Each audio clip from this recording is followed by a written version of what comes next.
Sud Radio. 7h, 8h30, Ménard en liberté.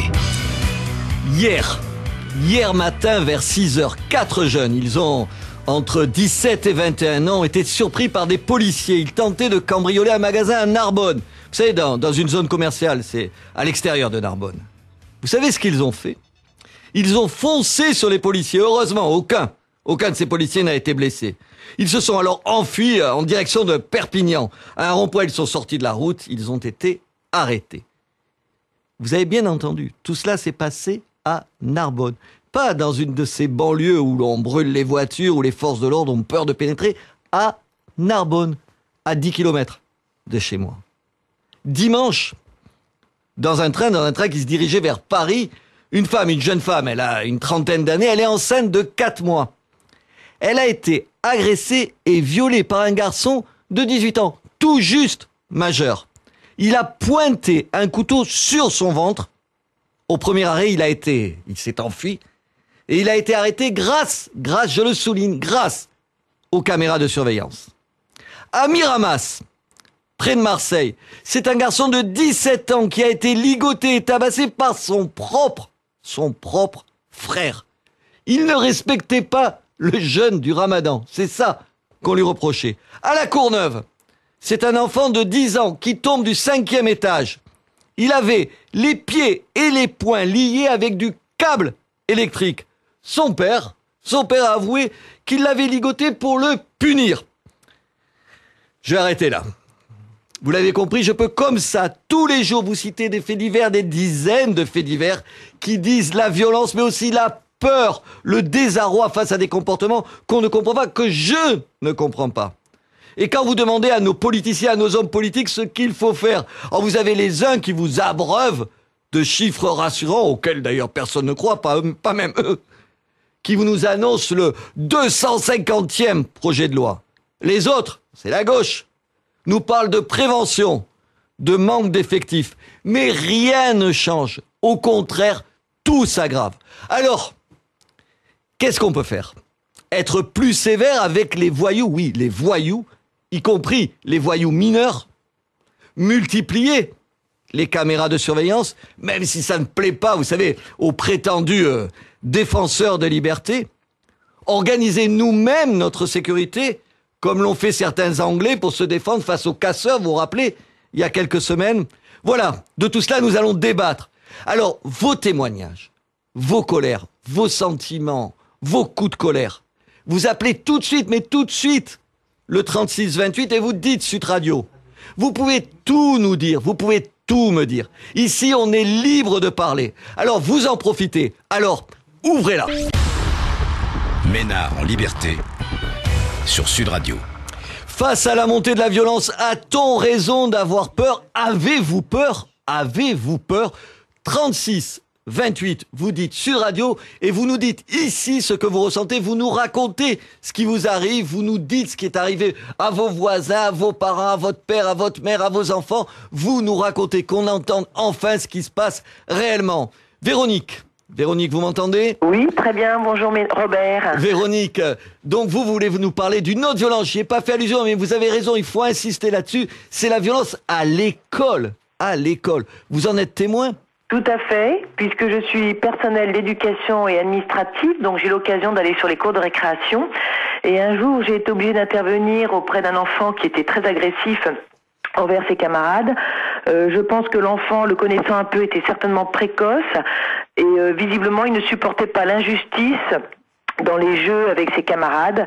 Donc il a été plusieurs fois jusqu'à frapper ses adversaires. L'enfant voulait même jusqu'à tuer l'autre enfant qui l'avait perturbé. Et pour stopper cet incident, il a fallu que plusieurs adultes de l'école interviennent. Mais Véronique, c'est un cas exceptionnel où vous avez l'impression que c'est le signe de quelque chose qui est palpable tous les jours? Écoutez, je pense que c'est malheureusement de moins en moins exceptionnel. Parce que, si vous voulez, on a étudié un petit peu le cas de l'enfant. C'est un enfant dont les parents s'entendaient pas du tout à ce moment-là. On sait que les parents ont divorcé. Donc, je pense que c'est essentiellement dû à l'ambiance familiale. Attendez, Véronique, ça peut pas rendre compte de tout. Je vais vous donner un chiffre, mais vous le connaissez mieux que moi parce que c'est votre job, vous y travaillez tous les jours. Il y a un enfant sur 10 qui va la peur au ventre à l'école. Oui. La peur au ventre. Attendez, un enfant sur 10. Vous imaginez si c'était le mien, le vôtre, ce que vous ressentriez? Enfin, c'est terrible. Un enfant sur 10. Moi, je serais terrifié si ma petite fille Clara me disait « j'ai peur d'aller à l'école ». Comment vous expliquez ça, Véronique? Écoutez, je pense que c'est dû un petit peu à l'agressivité des autres enfants aussi. Les enfants entre eux, si vous voulez, n'ont pas de retenue. Bon, ils se disent franchement les choses et menacent leurs camarades, même en primaire. Donc, même en primaire, c'est un petit peu inquiétant. Bon, ça, je pense que c'est dû aussi à l'éducation que les parents donnent. On est trop à l'écoute des enfants. L'enfant est trop le centre du monde. Il est témoin de beaucoup trop de choses. En fait, et si vous voulez, il n'y a pas de limite. Donc, attendez, du coup, Véronique, qu'est-ce que camarades comme auprès des adultes, il n'a aucune retenue. Qu'est-ce que ça veut dire, Véronique? Ça veut dire qu'on n'est pas assez sévère avec nos gosses? C'est ça que vous voulez dire? Je pense que dans certains cas, on n'est pas assez sévère, oui. Ça veut dire quoi? Qu'on leur apprend plus, ou on leur apprend pas la morale, ce qu'on peut faire, ce qu'on peut pas faire, ce qui est bien, ce qui est pas bien? C'est à ça qu'il faut revenir? Écoutez, alors ça dépend peut-être des familles, mais je pense qu'en plus, on laisse beaucoup trop l'enfant faire ce qu'il veut. Je pense qu'il faut établir des règles et pas le laisser non plus s'exprimer sur tout. Enfin, il a le droit d'avoir bien sûr des points de vue, mais je pense que dans certains cas, l'enfant peut peut-être écouter, mais n'a pas à intervenir. Ça veut dire quoi? Ça veut dire qu'il faut revenir à plus d'autorité? Alors, peut-être aussi plus d'autorité, parce que des fois, certaines bêtises font rire les parents, et je pense que les parents n'évaluent pas toujours les retombées à l'extérieur. Mais alors, les profs, les gens comme vous qui sont dans les écoles, dans les collèges, dans les lycées, qu'est-ce que vous dites? Vous tapez du poing sur la table, ou là aussi, vous avez peur de rappeler certaines règles?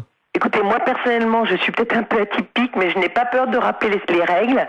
Parce que je crains pas trop les représailles. Mais ce qui est dramatique, si vous voulez, c'est que je trouve que les adultes en général craignent les représailles et n'osent pas dire ce qu'ils pensent. Mais c'est vrai aussi pour les profs, pour les instituteurs? Oui, je pense aussi, oui. Mais pourquoi? Parce qu'ils ont peur d'avoir ensuite le lobby des parents d'élèves qui viennent leur faire une leçon de morale? Peut-être, mais écoutez, moi personnellement, je trouve que quand c'est justifié, je pense qu'il faut oser dire à l'enfant que ça ne va pas, qu'il a été trop loin. Après, il y a façon de le dire. Mais Véronique, moi, est-ce que votre... Enfin, je sais que j'ai un certain culot, mais si vous voulez, j'estime que quand c'est justifié, il faut aller jusqu'au bout et dire ce que l'on pense à l'enfant. Voilà. Dans la mesure où on respecte l'individu en le disant, si vous voulez, je pense que ça pose pas de problème. Mais Véronique, vous avez l'impression que ce que vous me dites là, qui semble marquer du coin du bon sens, vous avez l'impression d'être minoritaire dans l'éducation nationale? Moi, je suis un peu sidérée. Les gens autour de moi craignent les représailles, si vous voulez. Même dans là, je suis dans une école privée, hein, donc si vous voulez, les parents ont quand même leur place. Et je pense qu'on craint les parents. Et je trouve ça un petit peu dramatique parce qu'à partir du moment où les parents inscrivent leurs enfants dans des écoles privées, si vous voulez, il y a des règles. Hein, les parents sont au courant qu'il y a des règles au départ. Si l'enfant ne les respecte pas, je pense qu'en tant qu'éducateur ou enseignant, on a à réagir. Mais ça veut dire, pour revenir sur les parents d'élèves, vous pensez que les parents d'élèves ont trop de pouvoir aujourd'hui dans l'école? Dans certains cas, oui, puisque si on les laisse, si vous voulez, si nous, les enseignants ou le personnel d'éducation, on ne réagit pas face aux problèmes, si vous voulez, on laisse, en fait, en ne réagissant pas, on laisse les parents pénétrer un peu plus. Je le répète, je le redis pour Véronique, mais elle le sait pour tous ceux qui nous écoutent. Je redonne ce chiffre terrible à mes yeux. Un de nos enfants sur 10 se sent menacé quand il va à l'école, a peur d'abord, il faut le dire, de ses propres camarades. Un enfant sur 10. Hélène, vous êtes dans les Bouches-du-Rhône, vous m'entendez, Hélène? Oui, tout à fait, bonjour. Voilà, et vous me dites, on n'est plus à Marseille, on est à Kaboul, vous exagérez pas un peu quand même? Non, j'exagère pas. Et en plus, je suis pas la seule à le dire. Vous avez dû lire sur certaines revues la polémique que fait ce qu'a écrit Alain Carrez en 2005. Donc, c'était déjà d'actualité en 2005. On est en 2011. De quoi s'agit-il? Je ne sais pas de quoi vous parlez là. Hélène, expliquez-nous en 2 mots. c'est Alain Carrez qui a dit qu'il ne reconnaissait plus sa ville, qu'il ne retrouvait plus Marseille comme il le connaissait, que les rues sentent mauvais. On veut faire de Marseille une ville européenne, mais on est loin de résultats escomptés. On est à 2 ans de l'échéance et on est loin des résultats escomptés. Et quand je dis qu'on est à Kaboul, si vous connaissez Marseille, vous allez sur la Canebière. La Canebière, c'est Kaboul. Voilà. Alors, attendez. Ça veut dire quoi? Ça veut dire que le sentiment d'insécurité. Attendez, pardon. Marseille est aux mains des immigrés, voilà. Enfin, attendez, il y a la police à Marseille, il n'y a pas que des immigrés à Marseille. La police, elle se fait caillasser. La police, elle ne va plus dans certaines cités. Ce sont des lieux de non-droit. D'ailleurs, vous n'avez qu'à voir les règlements de compte. Maintenant, ils arrivent à se tuer entre eux. Qui se tuent tous, au moins, on arrivera à en avoir un peu moins. Attendez, on peut pas dire ça. Il n'y a pas les immigrés. Les immigrés, il y a d'abord, il y a dans les Arabes et dans les musulmans, il y a beaucoup de Français comme vous et moi qui sont exactement français. Mais alors, attendez. Ils sont tous français. Hélène, il y a 90% qui posent aucun problème. Il faut pas rigoler quand même. Non, vous n'êtes pas d'accord avec moi? Il faut se séparer des 10% qui posent problème. Et vous-même, vous me dites, vous avez été agressé. Alors moi, j'ai été agressée le 28 juillet et ma cousine avec qui je me trouvais a été agressée le 4 juin. Qu'est-ce qui s'est passé? Le 28 juillet, j'étais à Aubagne, une petite ville bien sûr, on connaît romanesque, la ville de Pagnol, donc où on se croit encore en tranquillité. On ne l'est pas parce qu'on a une municipalité qui nous a menés pour pouvoir être réélus un tas d'immigrés. On leur donne. Vous en avez après les immigrés, vous exagérez pas là un petit peu quand même? Non, j'en ai après les étrangers. J'en ai après les étrangers quels qu'ils soient, et je trouve scandaleux en France que pour être bien vu, on donne tout aux étrangers et que pour pouvoir leur donner, on prenne aux Français, et en particulier aux Français qui travaillent. Si vous vous sentez abandonné, Hélène, c'est ça votre sentiment? Non, je suis pas abandonnée, je suis en famille. Je veux dire par les pouvoirs publics. Non, attendez, je parle pas à votre famille. Je parle par les pouvoirs publics, par la police. Par les pouvoirs publics, je me sens pas abandonnée, je me sens plumée. Vous savez ce que ça veut dire, plumée? Oui, ça, je sais ce que ça veut dire. J'ai un travail de travailleur indépendant, je me sens plumée et je me sens odieusement volée pour le travail que je fournis, pour pouvoir entretenir des feignants à qui on assiste, que l'on assiste en permanence. Et ça, je ne supporte plus. Je pense que je ne finirai pas mes jours en France, je ne supporte plus. Et ce que je trouve odieux, c'est que la police n'a plus le droit d'aller dans certains endroits. Quand elle y va, s'il y a une petite bavure, parce qu'à force de recevoir des coups, des pierres, de ci, de là, je comprends très bien qu'on puisse réagir. Dès qu'il y a une bavure, on en fait toute une histoire. Mais dès qu'il y a un problème, comme ce que vous avez cité tout à l'heure, vous avez dit un jeune, vous avez jamais donné leur nom. Et quand on ne donne pas les noms, c'est parce qu'on veut les cacher. C'est tout. Si c'est un Français de souche avec un nom français qui commet un méfait, vous en avez plein les journaux. Vous avez son nom qui est écrit 50 fois. Si c'est un étranger, on dit un jeune, ainsi, un là. Mais non. Vous avez raison. Hélène, sur ce point, vous avez raison. Les médias, quand ils ne citent pas les noms, c'est souvent qu'ils ont des consonances étrangères. Il est 7h24 sur Sud Radio. Je vous rappelle, 36-28. Vous dites Sud Radio. Vous êtes en toute liberté, vous pouvez, comme Hélène maintenant, nous dire enfin ce que vous ressentez, sans censure, sans précaution. Je vous retrouve dans quelques secondes. Pour avancer, participez. Ménard en liberté sur Sud Radio. Face à la montée de la violence, avons-nous raison d'avoir peur et qu'est-ce qu'il faut faire ? Tout de suite, Chantal, mais avant de nous entendre Chantal, je le redis, 36-28, vous dites Sud Radio et vous êtes ici en liberté. Vous pouvez dire ce que vous pensez sans aucune précaution. Chantal, alors vous avez été agressée, c'était lundi, mais attendez, c'était Non, j'ai pas été agressée, j'ai assisté Ah, vous avez assisté à une agression. Qu'est-ce qui s'est passé? Vous êtes à Bayonne. Donc je suis à Bayonne, en plein centre-ville, et lundi dernier, donc il y a 3 jours, je me garais devant chez moi à 16h30, en plein milieu d'après-midi, et j'ai vu un Maghrébin qui agressait un jeune d'à peu près son âge. Donc le Maghrébin devait peser 50 kilos, devait avoir entre 16 et 18 ans, et sa victime pareil. Donc la victime était en sang, la tête en sang, il a continué à le rouer de coups. Donc je me suis mise à hurler pour essayer de l'arrêter. Ce jeune Maghrébin s'est alors retourné contre moi, il est venu vers moi menaçant. Mon voisin qui a un bar a appelé aussitôt la police. Mais les gens ne sont pas intervenus auprès de vous? Alors voilà, il y avait au moins 10 hommes attablés en train de boire le café. Pas un ne s'est levé, pas un ne s'est retourné. Mais comment vous expliquez ça, Chantal? Mais ils ont peur, c'est quoi? Alors c'est la peur, c'est l'indifférence. C'est pas pareil. Ils ont peur ou ils sont indifférents?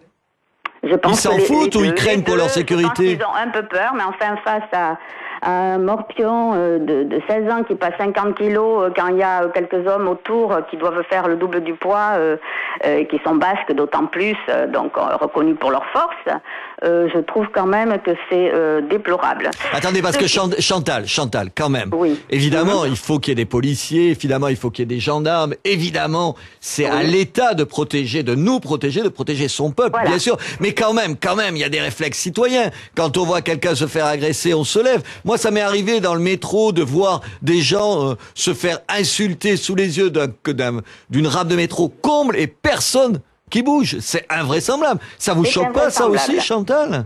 C'est quand même notre affaire, la sécurité.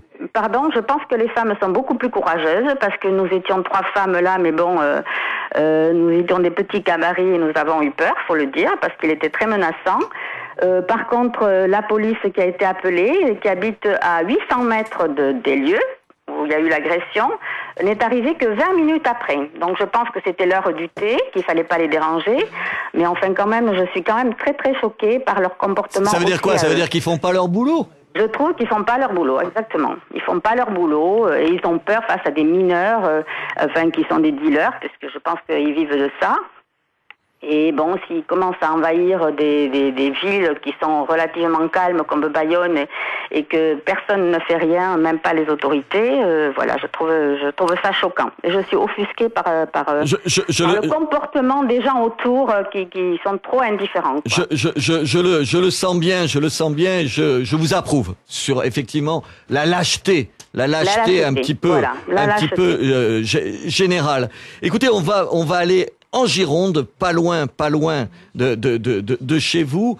Lounis, vous dites, il faut plus de sévérité. Plus de sévérité à l'égard de qui? De tout le monde? De tous ceux qui commencent même une petite agression? Oui, tout à fait. Il faut une grande sévérité parce que Nicolas Sarkozy a voulu changer la loi sur les mineurs. Ça s'est pas fait parce que le Parlement n'était pas d'accord. Et ce qui se passe, c'est que si à l'heure d'aujourd'hui, on continue comme ça, on n'avancera pas. Donc si les peines de prison ou les éducateurs sont pas mis en place, la délinquance continuera et vu que c'est une société de consommation et que les jeunes ont besoin d'argent et quand ils en ont pas, ils vont trouver, à l'arrivée des courses, c'est que la délinquance. Et par rapport à ce que disait la dame à l'instant, c'est un problème civique après. C'est juste les gens n'ont pas envie de s'impliquer dans un problème des autres qui ne leur concerne pas et ils veulent rentrer chez eux sans blessure.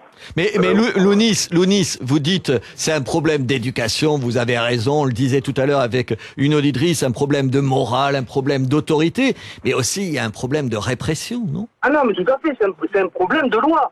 C'est qu'à l'étranger... Attends, on en a 50 lois, Lounis. Sarkozy, il en fait une tous les matins de loi et ça n'a pas l'air de changer, Lounis, quand même. Ne sont pas appliquées. Le problème qui se passe... Alors on fait moins de lois et on applique celles qui sont en place, là, celles qui ont été votées. La police, à l'heure d'aujourd'hui, elle est bonne que pour vous mettre des amendes en voiture ou quoi que ce soit. Quand vous avez des jeunes, des délinquants ou quoi que ce soit, on les laisse tranquilles, on leur met des petites peines de prison ou on attend qu'ils ont fait des gros délits pour les envoyer en prison. Il n'y a rien qui est mis en place. En prison, ils arrivent et après ils ressortent. Il n'y a rien qui est mis vraiment en place pour les réinsérer dans la société. Donc à un moment donné, ça recommence. À Bordeaux, il y a une bande de jeunes qui s'est fait attraper pour des cambriolages. C'était des mineurs. Ils avaient 14, 17 ans. Et oui, et voilà. Il y a des bandes qui savent très bien qu'à partir de 14 ans, vous n'allez pas en prison. Donc vous pouvez cambrioler. Quand vous avez les chefs de bande et qui les envoient, c'est sûr et certain qu'ils vont pouvoir cambrioler. Ils vont pouvoir voler. Vous partez pas en prison.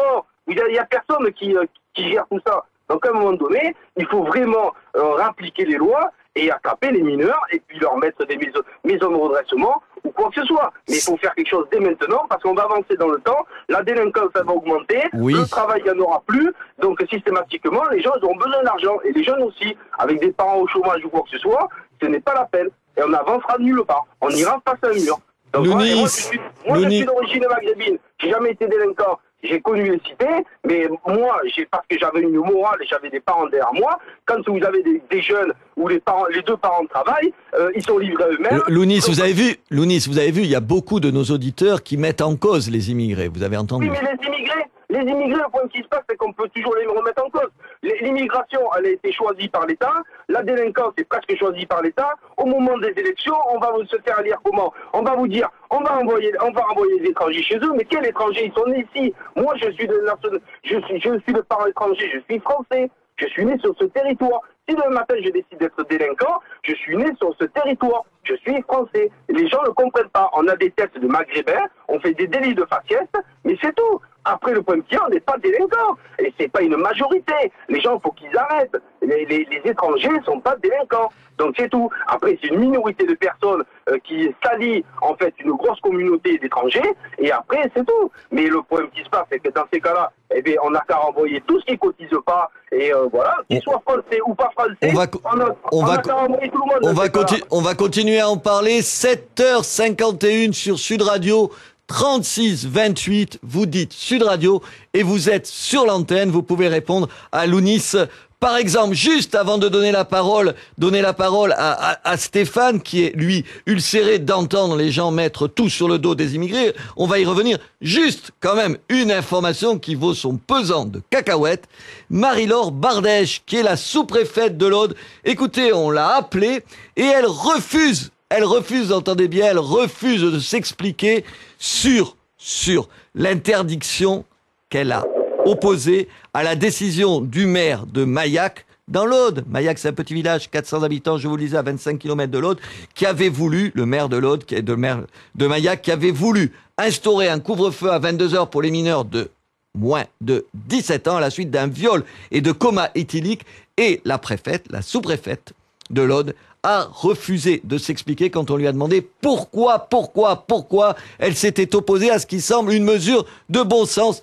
Je le regrette et je lui redis, Madame Bardèche, il faut venir s'expliquer face aux gens, sinon les gens vont être encore plus exaspérés et vont comprendre encore un peu moins l'attitude des pouvoirs publics que vous représentez, Madame la sous-préfète. Stéphane, vous êtes à Paris et vous êtes ulcéré d'entendre des gens mettre tout sur le dos des immigrés.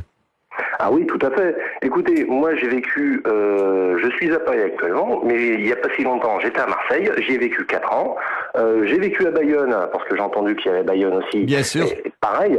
Écoutez, là, ce que moi j'ai vu à Marseille, c'est que c'est général, c'est un laisser-aller général. Les gens se fichent de tout.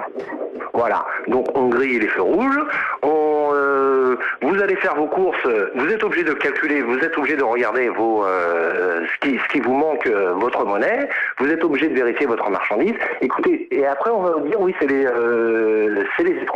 étrangers. Moi, les bandes de jeunes à Marseille, j'ai vu, ils sont mélangés. Il y a des Noirs, il y a des Blancs, il y a des Arabes. Donc il faut arrêter de dire que c'est tout le temps les Arabes. Alors, mais qu'est-ce que vous croyez? Qu'est-ce que vous voulez dire? Que les Français sont racistes? C'est pour ça qu'ils montrent du doigt les immigrés, qui souvent sont pas des immigrés, qui sont des enfants d'immigrés, qui ont vécu en France et qui sont nés en France et qui sont français comme vous et moi. Mais quand même, il y a un problème. Les gens sont pas fous de dire ça quand même. Non, on voit bien. Attendez, vous allez dans. Je dis pas que c'est parce que vous êtes maghrébin que vous êtes violent ou un cambrioleur ou un agresseur. Mais en même temps, vous allez dans une prison française et vous le constatez bien. Alors il y a des explications sociales et tout. Mais enfin, les gens sont pas fous. Ils inventent pas. Stéphane, ils inventent pas les gens. Non, je n'ai pas dit, je peux comprendre, parce que c'est normal. Ce qu'ils voient dans la rue, ce sont les gens qui ne sont pas. Écoutez, vous avez par exemple, sur une feuille blanche, vous avez des points blancs et vous avez des points noirs. Ce que vous verrez, ce sera uniquement les points noirs. Attends, si c'est pour me dire, vous avez raison, que 90% des immigrés ou des enfants d'immigrés posent pas de problème, c'est évident, c'est les 10 autres % qui posent problème. Voilà, donc par contre... Mais il faut le dire, Stéphane, il faut le dire. Il faut le dire, pas pour montrer du doigt les uns les autres, pour essayer de régler. Je ne monte pas les gens des uns. Allô? Oui, je vous écoute, allez-y, on vous entend. Je ne monte pas je ne dis pas ça. Je dis simplement qu'il y a un problème général. Que ce soit des petits blancs, que ce soit des petits noirs, que ce soit des petits arabes, il y a un problème général, il y a un laisser-aller pour tout. Les parents ne prennent plus leurs responsabilités, c'est-à-dire que les gamins font n'importe quoi, on les laisse tout faire, et après on se plaint on se plaint que rien ne va. Tout à l'heure, j'entendais dans le métro, quelle que soit la grande ville de France, dans le métro, les gens se font agresser. Il n'y a personne qui bouge. Oui, je le disais. Enfin, vous le savez, vous vivez à Paris, vous avez l'expérience des insultes, des jeunes femmes qui se font traiter de tous les noms d'oiseaux, et il y a tout le monde qui regarde ses pieds ou qui regarde à côté. Ça vous donne envie de vomir, des fois. Je vais vous raconter une petite anecdote. J'étais dans le RER parisien il y a quelques années de ça. Il y avait des jeunes qui étaient en train de fumer un pétard. Je leur ai simplement demandé de se déplacer parce que ça gênait tout le monde. Donc, rien à dire. Les jeunes, alors ça a commencé, ça a monté en puissance, je n'ai rien lâché. Je me suis retrouvé avec 3 jeunes, tout seul. Personne n'a bougé. Eh oui, ça arrive 1000 fois. Stéphane, merci. Il est 7h55 sur Sud Radio. C'est simple, toujours pareil, 36 28. Et vous témoignez en direct. Vous nous dites ce que vous pensez, ce que vous vivez, ce que vous ressentez, ce que vous proposez. Laure, vous êtes aussi à Paris. Bonjour Laure. Bonjour. Laure, et vous êtes étonnée que personne ne parle de l'éducation des parents. On en a un petit peu parlé, Laure, quand même, un petit peu au début. On n'en parle pas assez, c'est ça?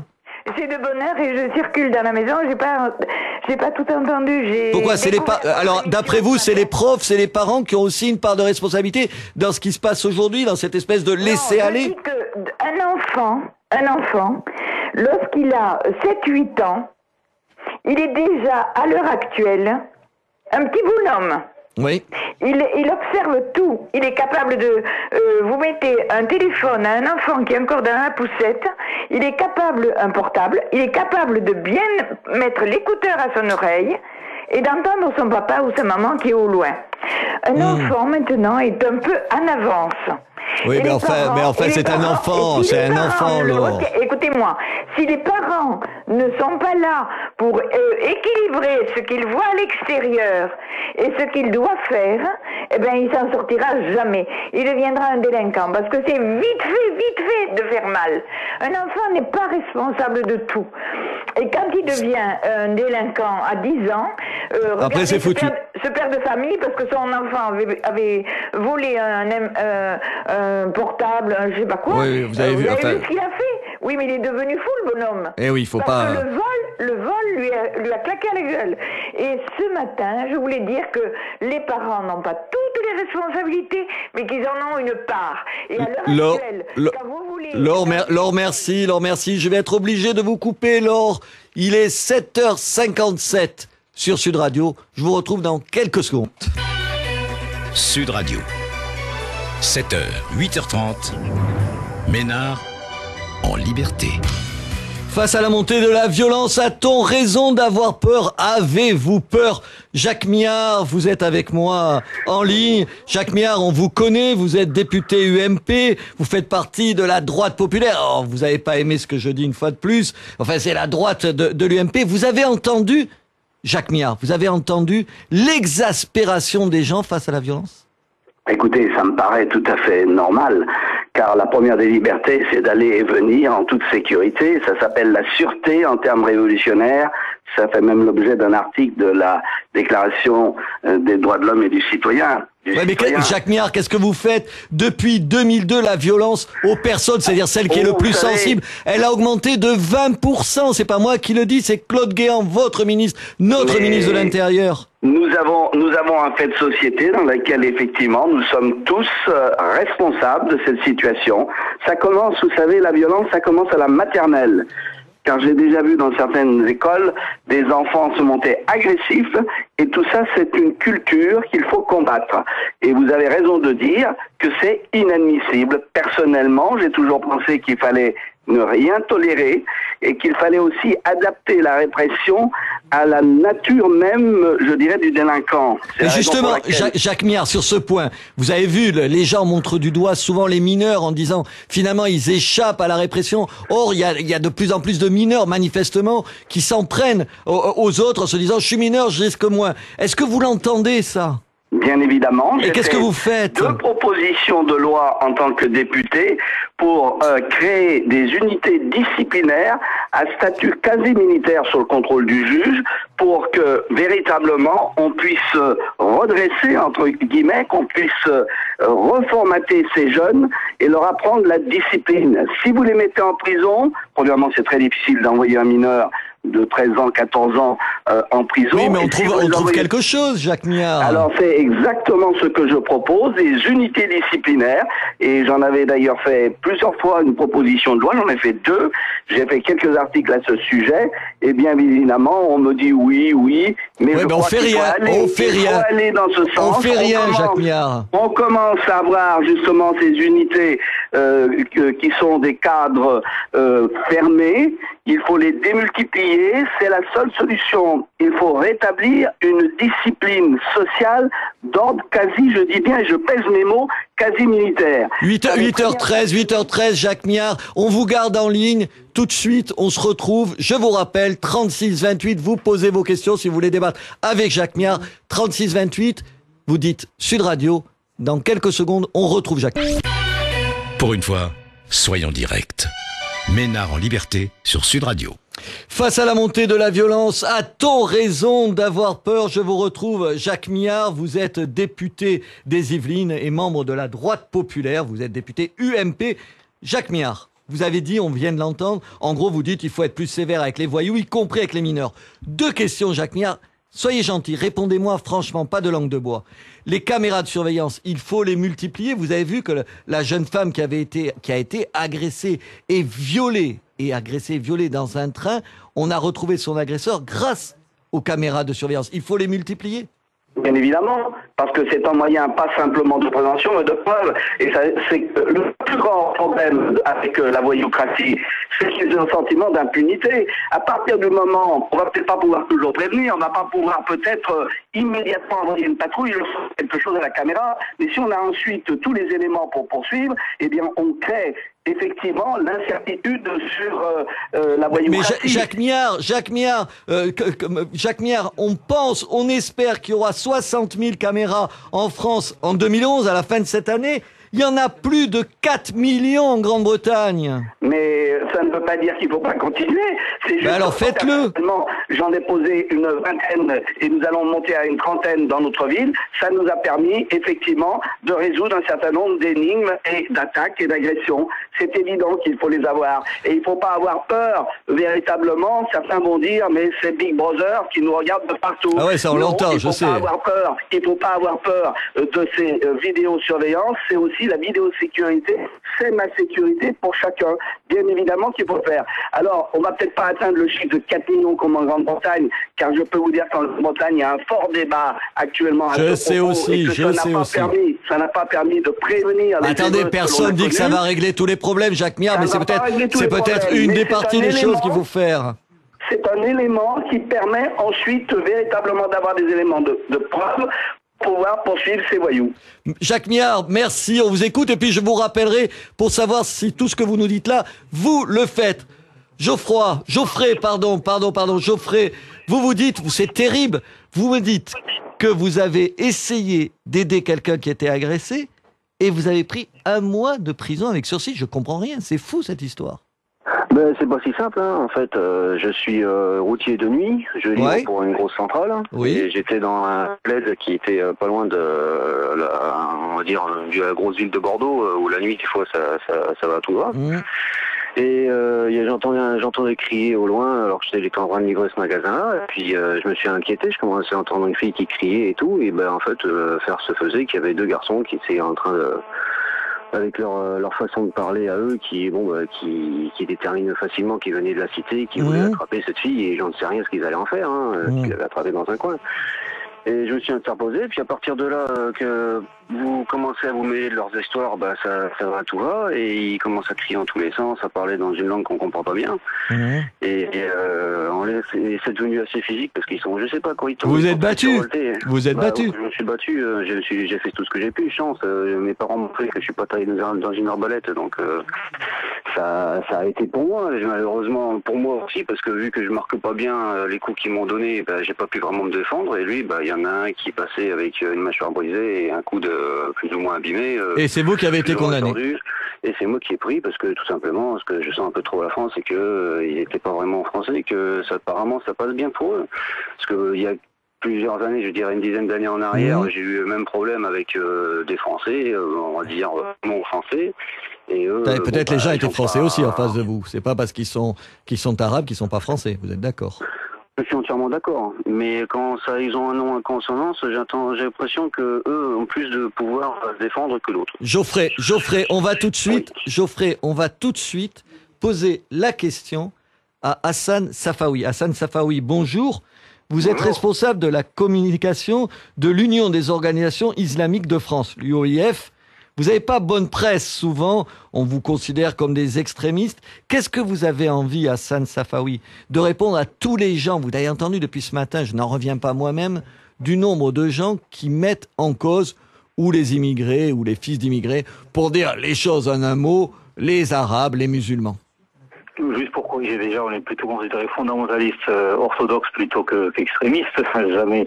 Vous avez raison de le préciser. Voilà, mais comment vous, Hassan Safaoui, comment vous réagissez? Qu'est-ce que vous avez envie de dire à tous ces gens-là? Oui, tout à fait. La violence qui est liée aux jeunes immigrés, je crois que c'est un raccourci inacceptable, dans le sens où, effectivement, la violence, on peut la lier à un contexte économique et social qui est défavorable, qui est celui des banlieues. Oui, mais dans les banlieues, il n'y a pas que des immigrés. Alors pourquoi les gens montrent du doigt les immigrés? Oui, mais justement, une grande concentration quand même d'immigrés se trouve dans les banlieues. C'est ce qui fait peut-être le raccourci facile dans la tête des gens, et qui fait que effectivement on assimile peut-être cette violence beaucoup plus aux immigrés. Et puis quand même la crispation de l'autre aidant, on est tout à fait enclin à pointer du doigt cette tranche de notre population. Mais je crois que la violence que vit notre société, il faudra qu'on revienne à quelque chose de basique. Je crois que c'est un problème de notre époque moderne, avec effectivement le contexte de la banlieue qui est difficile. On est attendez, Hassan Safaoui. Là, j'ai pas le temps, mais il y a Christophe, par exemple, qui est à Toulouse. Lui, il dit qu'il est d'accord avec Hélène, quelqu'un qui a intervenu avant. Il dit, il n'y en a que pour les immigrés. Tous ces gens-là sont pas tombés sur la tête. C'est pas tous des fachos, pas tous des racistes. Comment vous expliquez cette espèce de ras-le-bol? Il faut faire attention, il faut répondre à cette peur. Mais je peux tout à fait répondre à ce que vous êtes en train de dire. Ce que je suis en train d'expliquer, c'est qu'effectivement, dans nos banlieues, il y a cette concentration de jeunes désœuvrés. Il y a effectivement une déconsidération de ces jeunes-là qui ne trouvent plus la parole à verbaliser leur souffrance et leur manque. Mais il y a aussi peut-être leurs parents qui disent pas assez, il y a peut-être leurs parents qui tapent pas du poing sur la table. Les conditions économiques font que les parents, effectivement, sont souvent démissionnaires. Eh oui, il faut le dire aussi. Dans ces familles-là, démissionnaires au point que, effectivement, les deux problèmes qui se posent pour un adolescent, c'est l'avoir et l'être. On n'a pas, parce qu'on regarde toujours avec envie ce que les autres ont. Ah oui, mais attendez, ils ont leurs responsabilités aussi, c'est pas la société. Mais je suis tout à fait d'accord avec vous. C'est ce que je suis en train de dire. Au lieu de chercher des solutions dans des solutions techniques, des caméras, des ceci ou des cela, il faut remettre le rôle de la famille au centre du débat. Responsabiliser les parents, quitte à être, moi je suis tout à fait avec ceux qui demandent plus de sévérité vis-à-vis des familles, parce qu'il s'agit de... Hassan Safaoui. Dans leur famille, oui. Oui, alors je vais vous prendre un exemple.